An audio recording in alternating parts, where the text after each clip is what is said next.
Ал енді мынау өзіміздің күбі шайқаймыз ғой, енді қазақта бұрыннан бұл күбі бар ғой. Күбі шайқаймыз.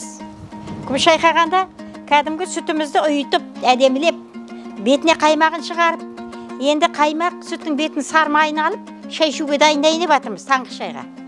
Бисмиллахиррахманиррахим. Алла тағала менің қолыммен беріп. Ұстап тұр.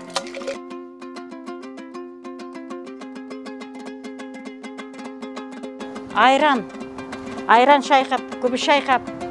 Күбі деген бұл енді бұл төртлік малдан болатын ғой. Бұл енді ағайырған айраны сүтін ұйытып, сүтінің майын жинап, күбі шайқап, майын алып, бұл төртлік малдан болады. Бұл деген түйеміз бар кәдімгі. Сосын сиыр бар.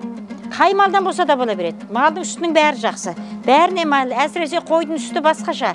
Иә, қойдың сүті енді одан да қою болады, түйенің сүтінен де бәрінен де болады. Енді күбі шайқап, мынау келіндеріміз қазір міне таңғы шайға күбі шайқайын деп жатырмын.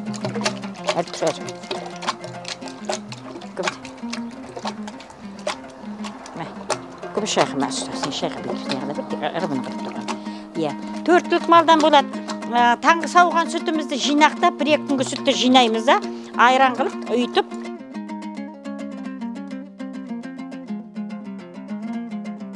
Мына қара, міне астына да көтер, астына жабысып тұр. Мына сармай міне жабысып жатыр, міне.